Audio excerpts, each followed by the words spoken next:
Welcome to Wild Cowboy Tales, the only campfire in the territory where the legends of the West burn brightest.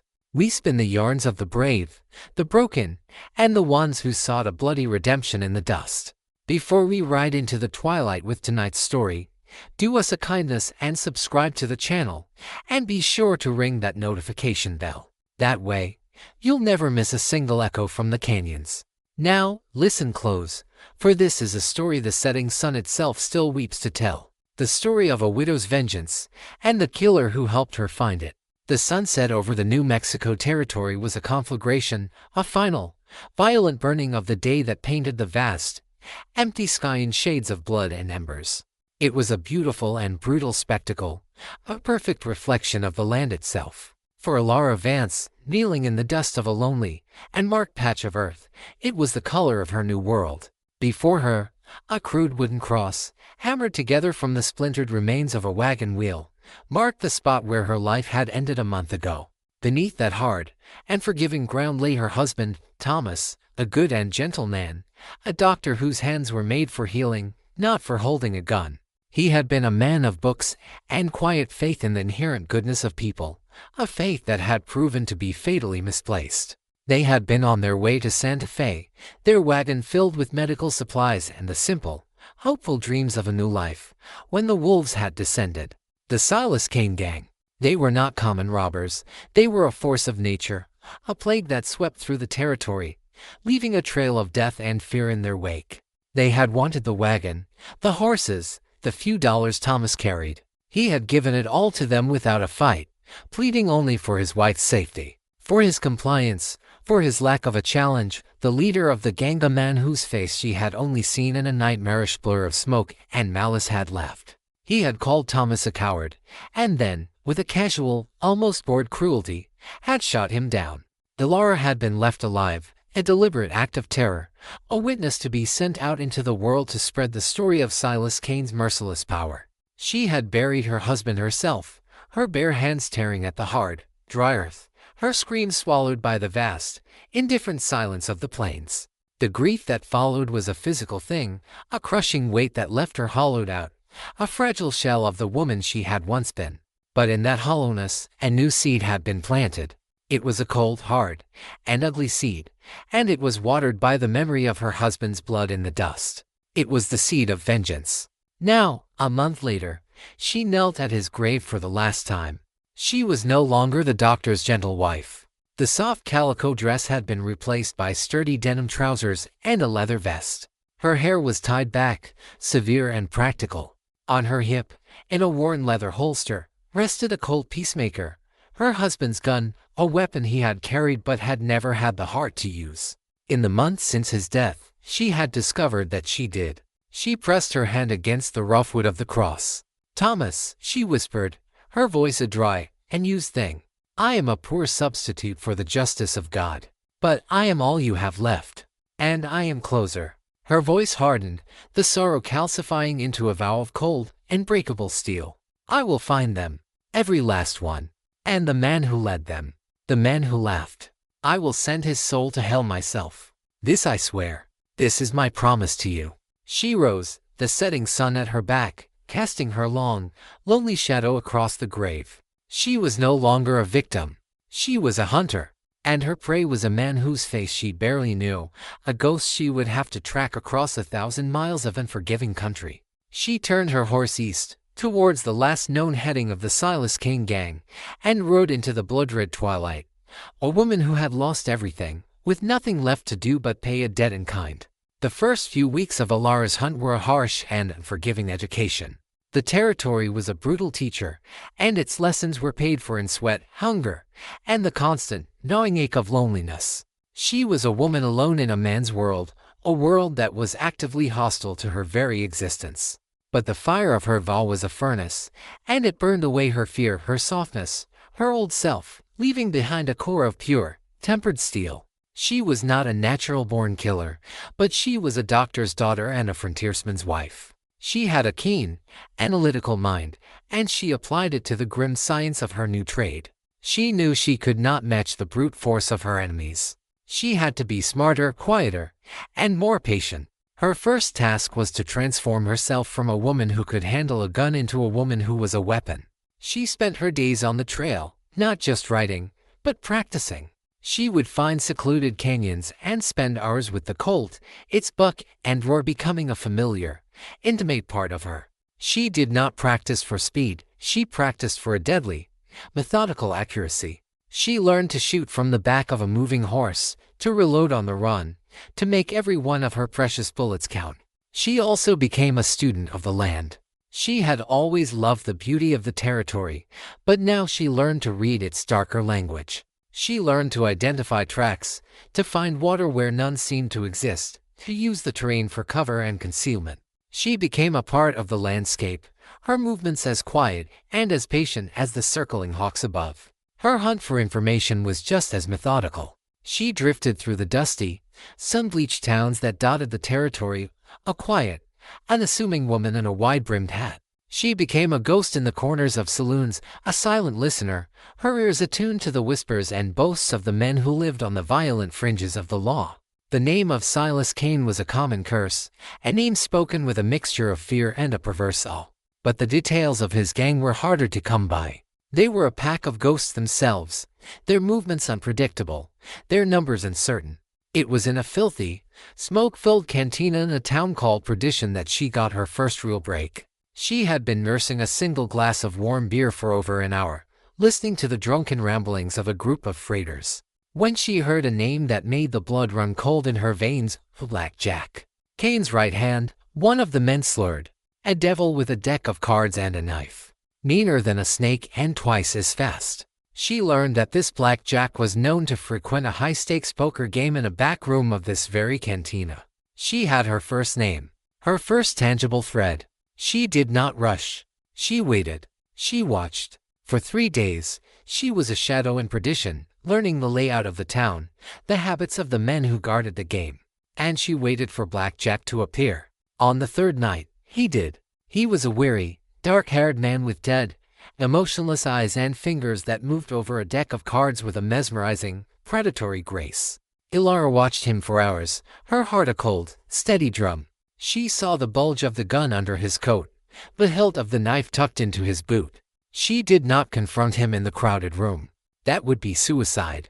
She waited until the game was over, until he had won a small fortune and was swaggering out into the moonless night, heading for the stables. She followed him, her boots making no sound in the dust. In the dark, narrow space between the saloon and the livery, she made her move. "You ride with Silas Kane," she said, her voice a low, calm statement from the shadows. He spun around, his hand a blur as it went for his gun. But Ilara was not there to fight him on his terms. As he turned, she threw the handful of fine dust she had scooped up from the street directly into his face. He cried out, blinded, staggering back, clawing at his eyes. In that moment of disorientation, she was on him. She did not use her gun. She used the heavy, solid weight of a rock she had been carrying, bringing it down on the back of his head with a sickening thud. He collapsed in a heap, unconscious. She dragged him into the darkness of the livery stable. When he came to, he was bound to a support beam, his head throbbing, his vision blurry. And she was standing before him, a lantern in one hand, her colt in the other, its dark eye aimed at his heart. "Who are you?" he rasped, his voice a mixture of rage and fear. "I'm the wife of the doctor you murdered on the Santa Fe Trail a month ago," she said, her voice as cold and as empty as a winter grave. Recognition, and a new, more profound terror, dawned in his eyes. "I want names," she said. "I want locations. I want everything you know about Silas Kane. And if you lie to me, I will be the last thing you ever see." The forging of the huntress was complete. She had her first prisoner, her first source.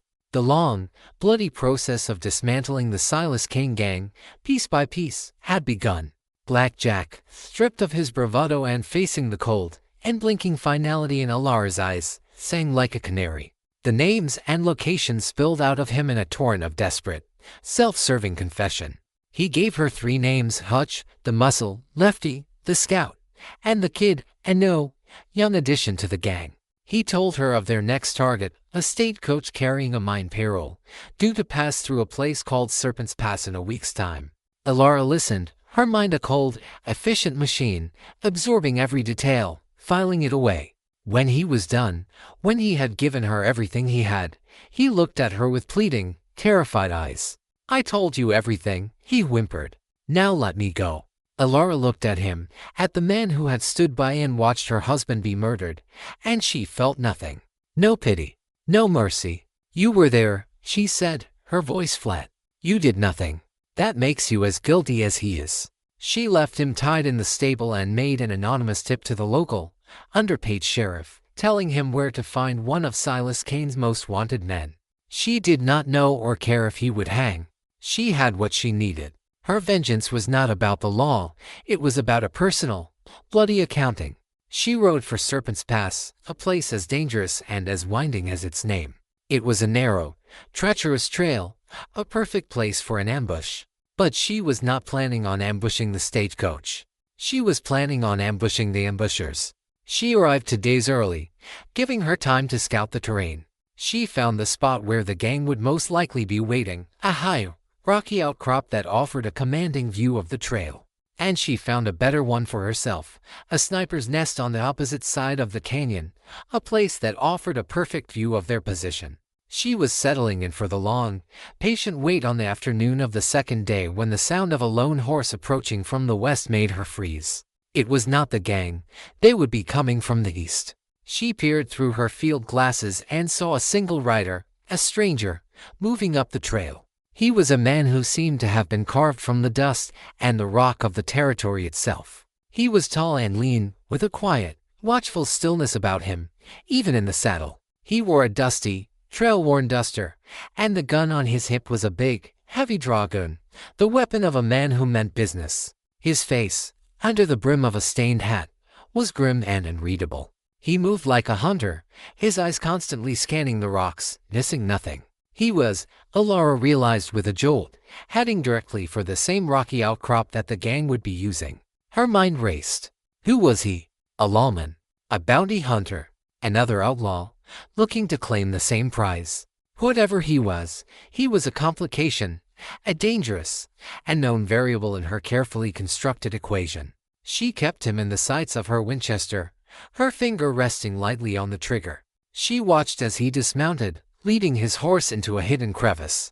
She watched as he climbed the rocks with a silent, economic grace. She watched as he took up a position, a rifle of his own in his hands, in the very spot she had predicted the gang would use.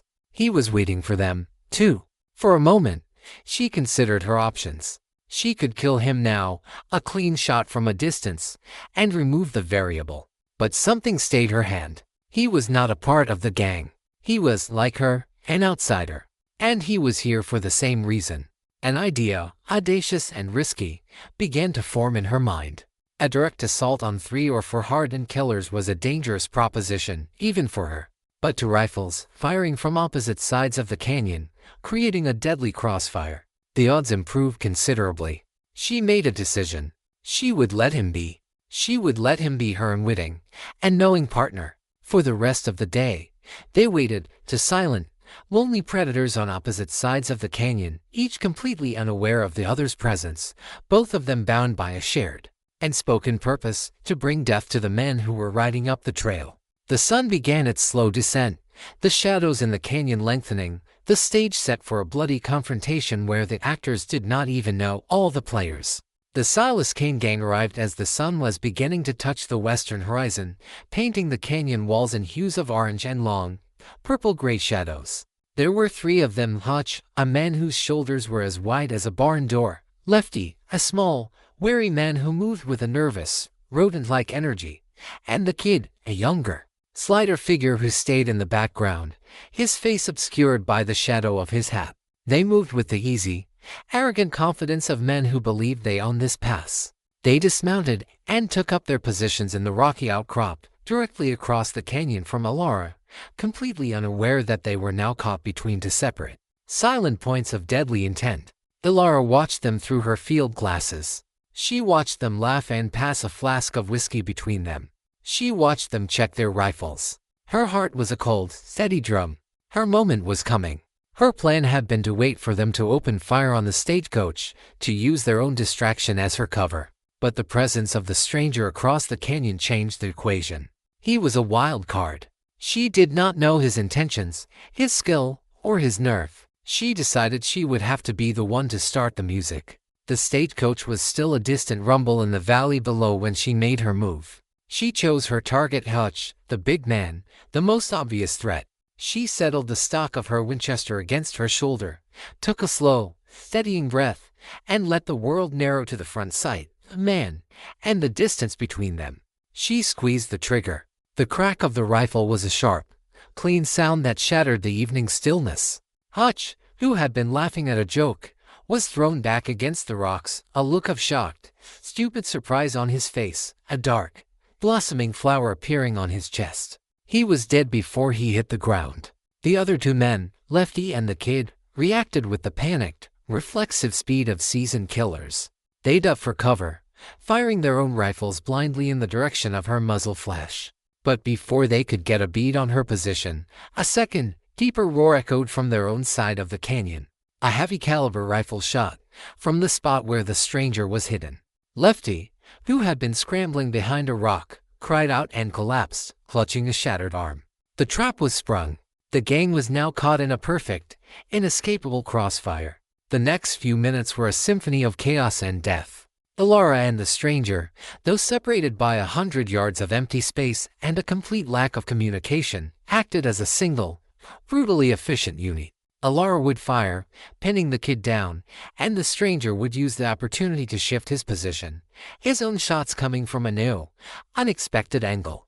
The kid was good. He was fast and smart, using the terrain, moving from rock to rock, never presenting a clear target for more than a second. But he was one man against two, and he was fighting a battle on two fronts. The situation was hopeless. Lefty, screaming in pain and rage, made a desperate, foolish move. He tried to make a break for the horses, firing his revolver wildly with his good hand. The stranger's rifle boomed once more, and Lefty's run ended in a crumpled, final heap in the dust. Now, only the kid remained. He was trapped behind a large boulder, the sun setting at his back, making him a difficult silhouette. The shooting stopped. A tense, waiting silence fell over the canyon, broken only by the wind and the distant, growing rumble of the approaching stagecoach. Alara knew they had only a few minutes before the stage arrived, and became a complicating factor. She had to end this now. She made a decision that went against every instinct for self-preservation she had so carefully honed. She left the safety of her sniper's nest. With her Colt in her hand, she began to make her way down the steep canyon wall, using the growing darkness as her cover, circling around to come at the kid's position from the side. As she moved, she saw the stranger do the same, descending from his own perch, a ghostly figure in the twilight, also closing the net. They were two hunters, moving in for the final kill on their cornered prey. The duet of death was reaching its final, bloody crescendo. The final approach was a slow, nerve-shredding crawl through the rocks and the deepening shadows. The stagecoach was close now, its rumbling progress a ticking clock that added a frantic urgency to the tense silence. Alara moved with a fluid, silent grace, her Colt held ready, her senses on fire. She could hear the kid, trapped behind his boulder, his ragged breathing the only sign that he was still there. She reached a position 30 yards to his left, with a clear line of sight to his cover. At the same moment, she saw the stranger emerge from the shadows to the right, a dark, imposing figure, his big dragoon revolver now in his hand. They had him perfectly bracketed. The stranger saw her at the same instant she saw him. Their eyes met across the small, deadly arena. For a moment, they were no longer unwitting allies, but two unknown, potential threats. His eyes, in the fading light, were a startlingly pale blue, hard and wary. He gave a slight, almost imperceptible nod, a gesture of acknowledgement, of a temporary, and spoken truce. He was here for the same reason she was. They were, for now, on the same side. "It's over, kid," the stranger's voice boomed, a deep, powerful sound that echoed in the canyon. "There's nowhere to run. Throw out your gun." There was a moment of silence, and then a young, defiant voice called back from behind the rock. "Go to hell." The stagecoach thundered into the pass, the driver shouting at his team, completely oblivious to the deadly drama being played out just a few dozen yards from the trail. The horses, however, sensed the wrongness of the place, the smell of gunpowder and fresh blood. They shied, their eyes rolling, and the driver had to fight to keep them on the trail. The momentary distraction of the coach was the opening the kid had been waiting for. He burst from behind his cover, not running away, but charging directly at the stranger, his own revolver blazing. It was a suicidal, desperate act of defiance. The stranger, caught by surprise by the direct charge, fired back. His shot was hurried, taking the kid in the shoulder, spinning him around but not stopping him. Laura had a clear shot. The kid's charge had exposed his back to her. Her finger tightened on the trigger. Her mind screamed at her to fire, to end it, to cross the last name off her list before Silas. But she hesitated. For a single, fatal fraction of a second, the image of the young, desperate boy charging into a hopeless fight struck a chord deep inside her, a maternal, protective instinct she had thought long dead. The hesitation was all the kid needed. Though wounded, he brought his gun around, his aim surprisingly steady, and fired at the stranger. The shot took the stranger high in the chest, staggering him back, a look of shocked surprise on his face.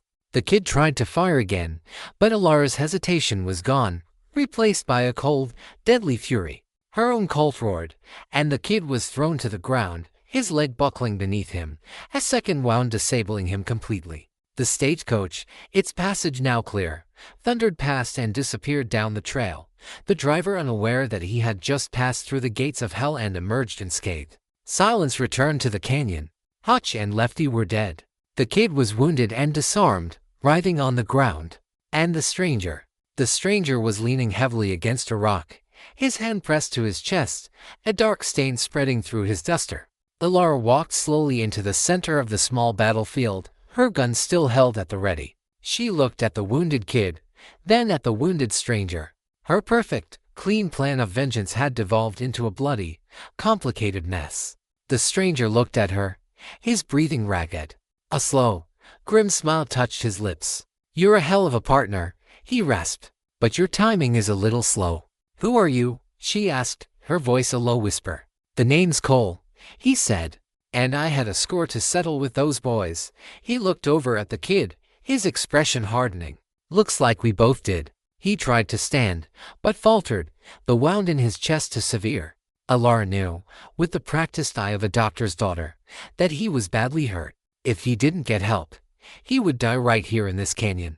She also knew that he was her only link, her only potential ally in her hunt for the main target, Silas Kane.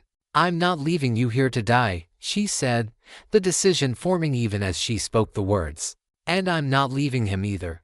She nodded towards the kid. "He's my prisoner. And you're my partner. Whether you like it or not.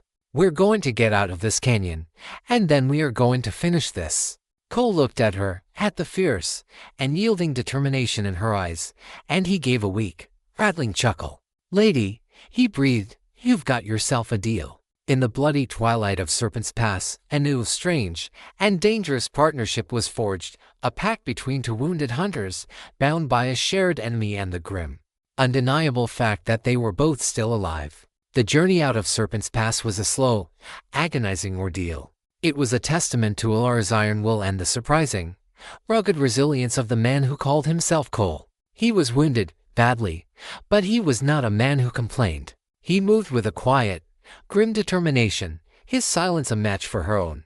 They had a prisoner. The kid, his shoulder and leg patched up with crude bandages, was a sullen, hateful presence. He refused to speak, his eyes, whenever they met Alara's, burning with a silent, impotent rage. They made a cold camp in a sheltered cove a few miles from the pass.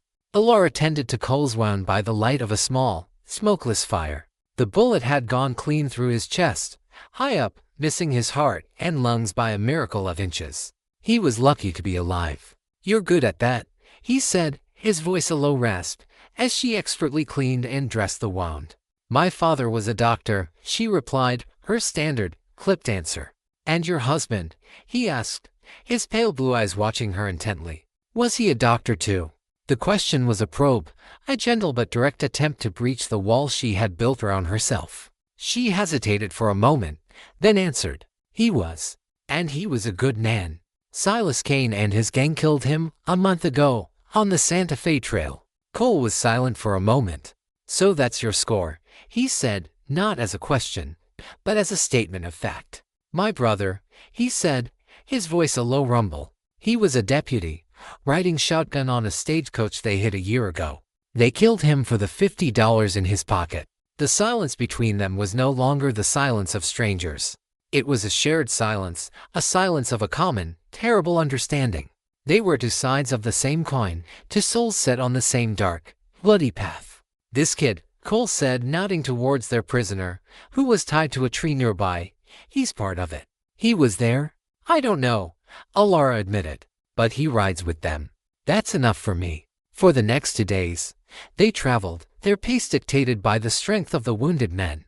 A strange and spoken partnership developed between Alara and Cole. He was a man of the trail, his knowledge of the territory as deep as her own. They moved together with a natural, efficient rhythm, communicating with nods and hand signals to predators who instinctively understood the language of the hunt. But the presence of the kid was a constant, festering source of tension. He was a reminder of her moment of hesitation in the canyon, a weakness she could not afford.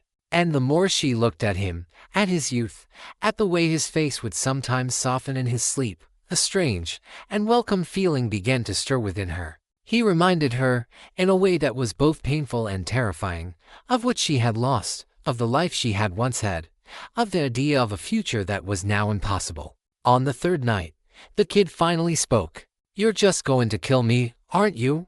he said, his voice a sullen, defeated mumble. Alara, who was cleaning her rifle, did not look up. "That's the general idea." "He'll come for me," the kid said, a note of desperate hope in his voice. "Silas, he don't leave his men behind."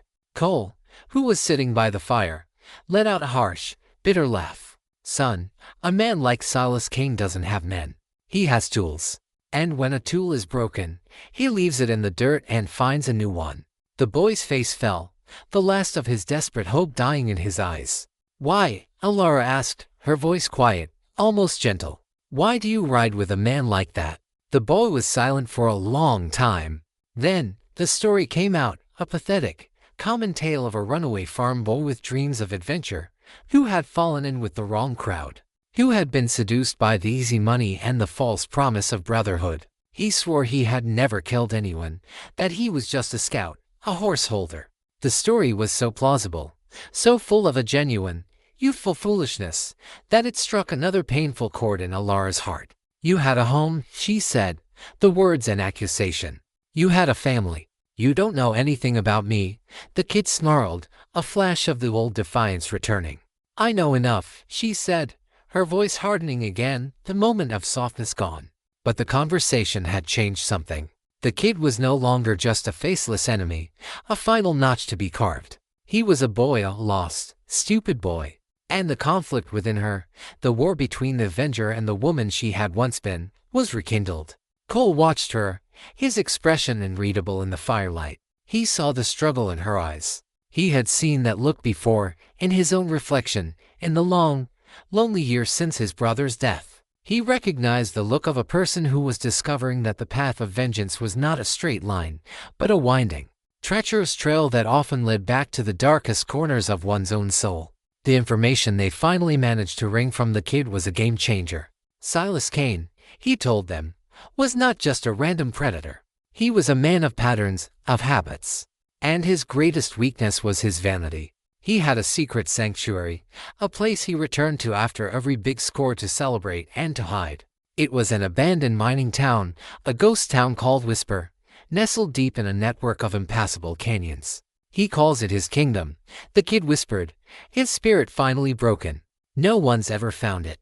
The entrance is hidden, a narrow slot canyon that looks like a dead end." He gave them the location, drawing a crude map in the dirt with a stick. He did it not out of a change of heart, but out of a desperate, primal instinct for self-preservation. He had seen the cold, final look in Alara's eyes, and he had chosen life. The new destination sent a fresh, sharp current of purpose through Alara and Cole. This was it, the final act. They would no longer be hunting a ghost on the open plains. They would be taking the fight to his very doorstep. They would be storming the gates of his kingdom. The journey to Whisper was a treacherous, 3-day ride through a landscape that grew increasingly hostile. The canyons were a maze, the sun a hammer, the silence a constant, unnerving presence. During the ride, the dynamic between the three of them settled into a strange, tense equilibrium. Ilara was the undisputed leader, her focus absolute, her will a force of nature. Cole was her silent, capable lieutenant, his respect for her hard-won and obvious. He followed her lead without question, his own need for vengeance now subsumed into her larger, more powerful quest. And the kid, whose real name they had learned was Jamie, was their prisoner, their guide, and their reluctant, walking conscience. Ilara found herself watching him, this boy who was the last living link to her husband's murder. She saw the way he cared for his horse, the flicker of shame in his eyes when he caught her looking at him. And the war inside her raged on. The Avenger saw a loose end, a final piece of the bloody equation that needed to be solved. But the woman, the doctor's wife, saw a life that had been twisted, a boy who was not yet a monster, a soul that was, perhaps, not yet beyond saving. They found the hidden entrance to the canyon exactly where Jamie had said it would be. It was a narrow, almost invisible crack in a massive wall of rock, a place 1,000 men could ride past and never see. They left their horses and the kid, securely tied, in a hidden alcove. "If we're not back by dawn," Cole said to him, his voice a low, final warning, "the coyotes will have a good meal." They proceeded on foot, to silent, black-clad ghosts moving through the narrow, winding canyon. After a mile, the canyon opened up into a wide, circular valley, and they saw it. Whisper. It was a true ghost town, a collection of skeletal, gray wooden buildings, their windows like empty eye sockets, staring out at the silence. A single, larger building, the old saloon and hotel, showed signs of life. A thin wisp of smoke curled from its stone chimney. "He's here," Ilara whispered, her heart a slow, heavy drum. They spent the rest of the day in the rocks overlooking the town, observing, planning their assault. They counted for men, besides Kane himself. The odds were still long, but not impossible. Their plan was a reflection of their partnership. It was a combination of Cole's direct, brutal force and Ilara's patient, strategic cunning. They would not attack in the dark. They would attack at sunset, using the blinding glare of the setting sun as their ally. Cole would be the diversion. He would circle around to the far side of the town and, at the designated moment, would create a massive, loud disturbance. A few sticks of dynamite he had taken from the gang's supplies in Serpent's Pass, enough to make them believe a full-scale posse was attacking. While the gang was focused on Cole's phantom attack, Ilara would be the true threat. She would slip into the town from the opposite side, a silent, deadly wraith, and she would make her way to the saloon. She would be the scalpel, while Cole was the hammer. As they lay there in the rocks, the sun beginning its slow, majestic descent, a strange sense of peace settled over Ilara. The long, bloody trail was at its end. The doubts, the internal conflicts, they all fell away, leaving only this single, final, and absolutely clear purpose. She looked over at Cole, his face grim and set in the golden light. "Thank you," she said, the words quiet but full of a profound and spoken meaning. He looked at her, and for the first time, she saw a flicker of something other than hardness in his pale blue eyes. It was a shared, sorrowful understanding. "Let's go send these bastards to hell," he said, his voice a low rumble. They separated, two dark figures melting into the lengthening shadows, two separate vectors of vengeance, both aimed at the heart of the ghost town, ready to be unleashed in the final, bloody light of the setting sun. The sunset over the ghost town of Whisper was a masterpiece of violent, breathtaking beauty. The sky was a canvas of impossible, bleeding colors: crimson, orange, and a deep, royal purple. The light, filtered through the dust of the high desert, was thick and golden, turning the skeletal remains of the town into a place of stark, dramatic, and otherworldly beauty. It was a perfect stage for an opera of death. Ilara was in position. She had slipped into the town as easily as a shadow, her movements a silent, deadly ballet through the deserted, weed-choked street. She took cover behind the crumbling adobe wall of the old blacksmith shop, directly across from the saloon. She could hear the rough laughter and the clink of glasses from within. They were celebrating, confident in their impenetrable sanctuary. She chambered around in her Winchester, the soft, metallic snick a small, sharp promise in the quiet air. She watched the sun. It was just beginning to touch the jagged peaks of the western canyon wall. It was time. As if on cue, a deafening explosion ripped through the far side of the valley. Cole had begun his performance. A massive plume of dust and smoke erupted from behind the old SE office, the concussion of the blast echoing off the canyon walls like a clap of doom. It was immediately followed by a second, and then a third blast, and the deep, booming roar of his Dragoon revolver. The saloon doors burst open, and Silas Kane and his 4 men spilled out into the street, their faces a mixture of shock and rage, their guns in their hands. "What in the hell was that?" one of them yelled. "Posse," another shouted. "They found us."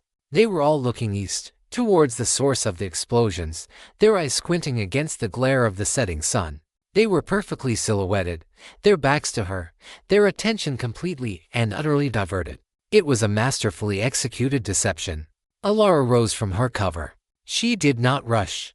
She was a statue of cold calm and absolute purpose. She raised the Winchester to her shoulder.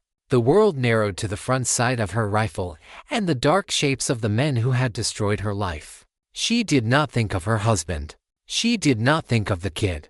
She did not think of the woman she had once been. She was a machine, and this was the work she had been built to do. She fired. The first shot took a man in the back, throwing him forward into the dust.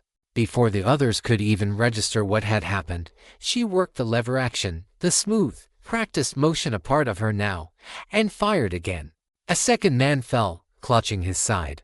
The remaining 2 men and Kane spun around, their faces a mask of horrified disbelief.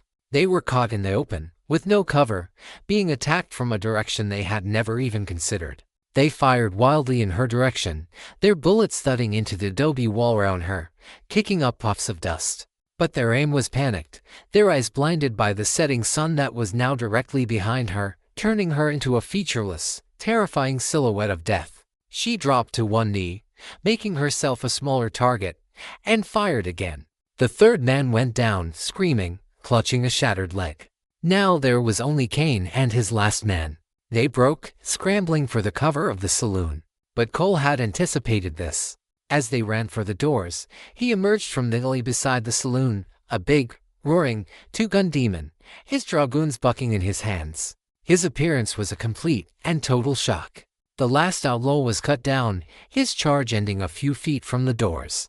Silas Kane, in a final act of desperate, animal cunning, managed to dive through the swinging doors into the relative safety of the saloon. The street was silent again, littered with the bodies of the dead and the dying.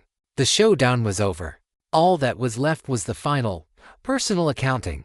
Alara rose and walked slowly across the street, her Winchester held at the ready. Cole met her at the saloon doors, his face grim, a fresh, bloody graze on his cheek. "He's in there," Cole said, his voice a low growl. "He's trapped." "He's mine," Alara said, her voice a flat, final statement.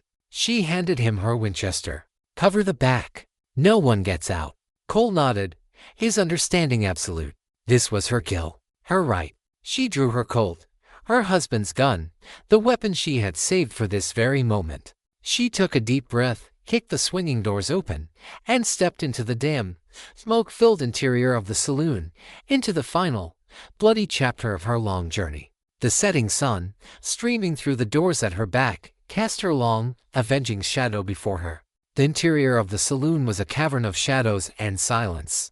The air was thick with the smell of stale whiskey, cigar smoke, and the sharp, coppery scent of fresh fear. The last rays of the setting sun, streaming through the swinging doors at her back, pierced the gloom, illuminating floating dust motes in long, golden shafts of light. Silas Kane stood at the far end of the long, polished bar, a shadowy figure in the half-light. He had a bottle of whiskey in one hand and his revolver in the other. He was not panicked. He was not raging. He was unnervingly calm, a cornered animal that has accepted its fate and has decided to take its hunter with it.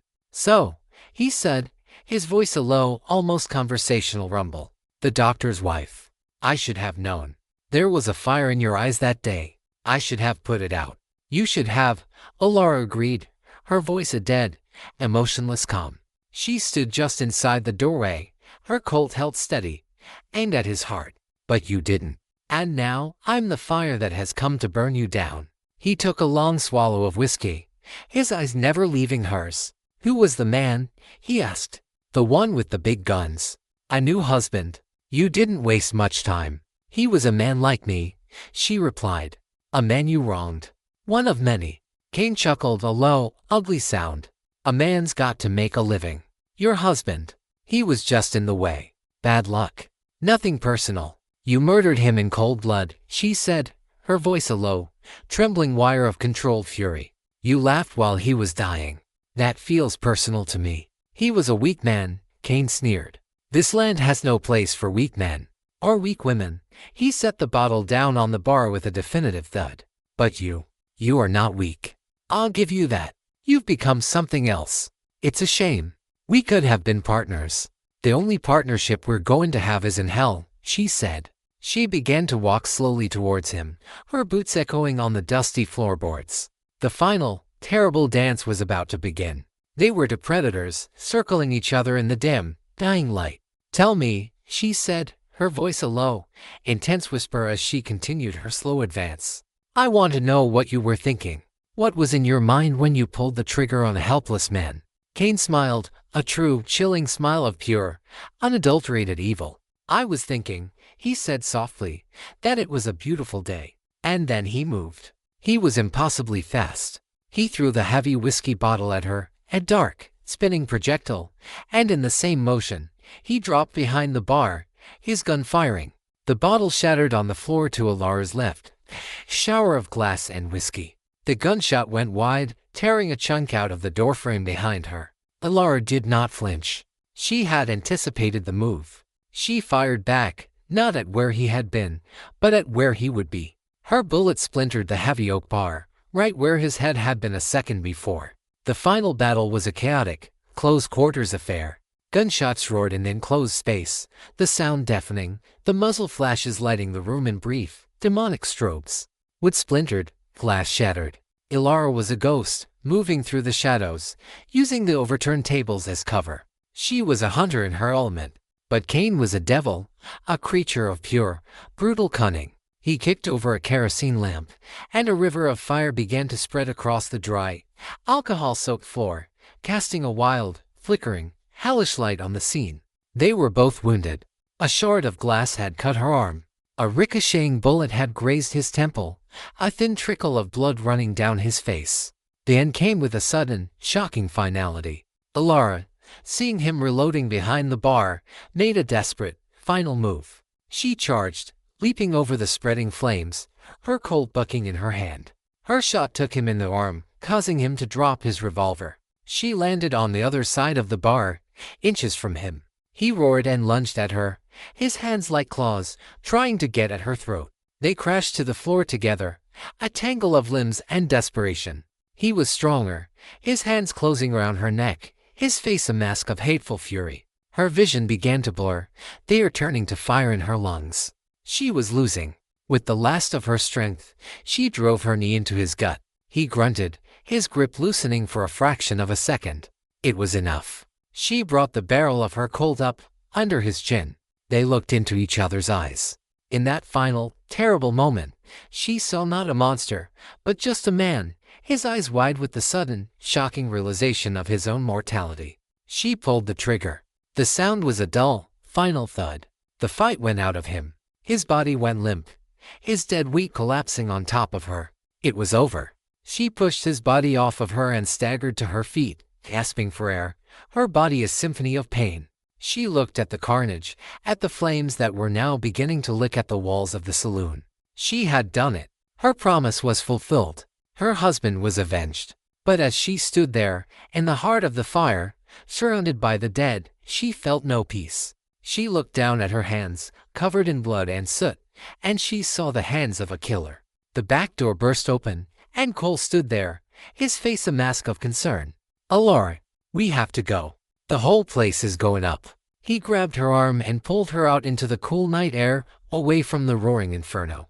They stood and watched as the saloon, the kingdom of Silas Cain, was consumed by the flames, its light a massive, angry beacon in the heart of the ghost town.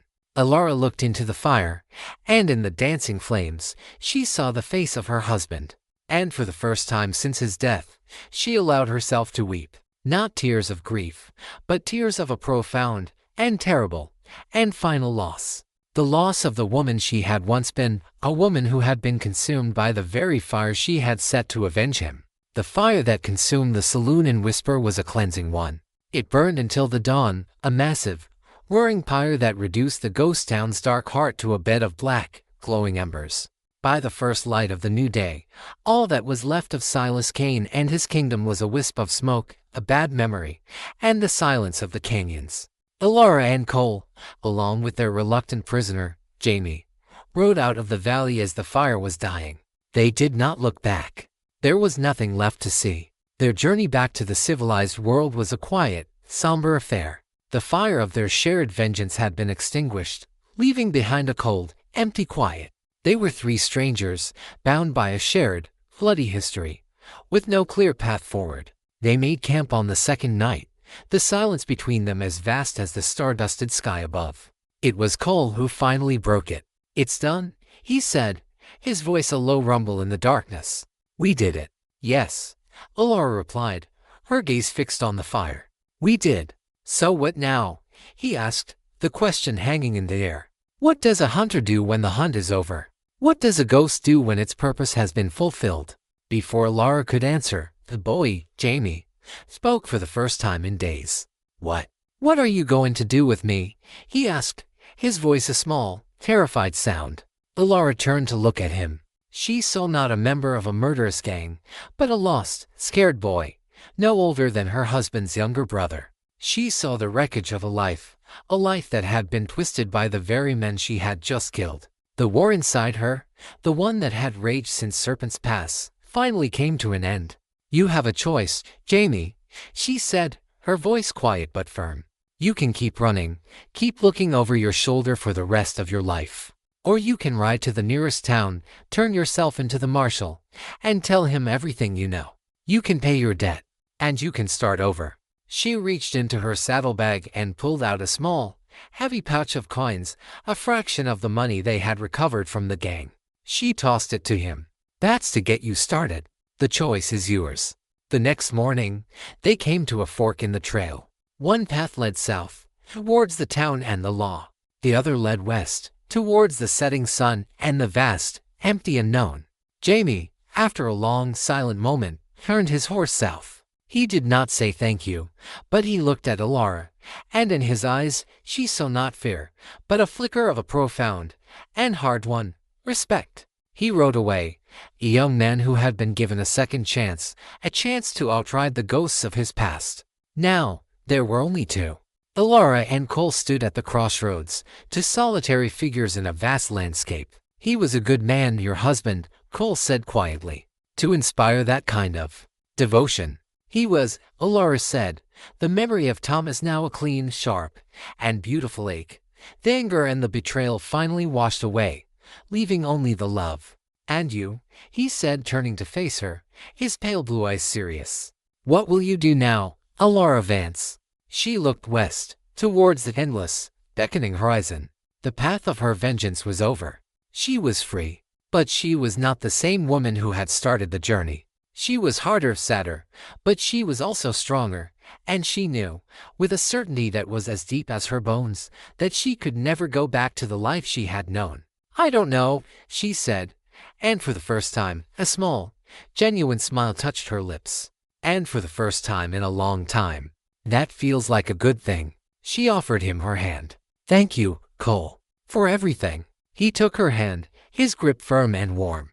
"Be safe on the trail, Laura." He turned his own horse east, towards a life she knew nothing about, and she turned hers west. They did not look back. They were two separate souls, briefly joined by a shared, violent purpose, now released back into the world, forever changed by the fire they had walked through together. The legend of the widow Vance did not end that day. It was just the beginning. They say she was never seen in the territory again. But stories began to trickle in from the far corners of the West. Stories of a quiet, black-clad woman who would appear, as if from nowhere, to defend a helpless homesteader from a greedy cattle baron, or to bring a wanted killer to justice in a town too scared to do it themselves. They say she rode alone, the ghost of the sunset, a quiet, deadly protector of the innocent. They say she was not seeking vengeance anymore. She was simply honoring the memory of a good man by being the strength and the justice that he never had the chance to be. She had taken her pain and her loss, and she had forged it into a shield for a world that desperately needed one. And her legend, like the sunsets she was so fond of, became a beautiful and enduring part of the West.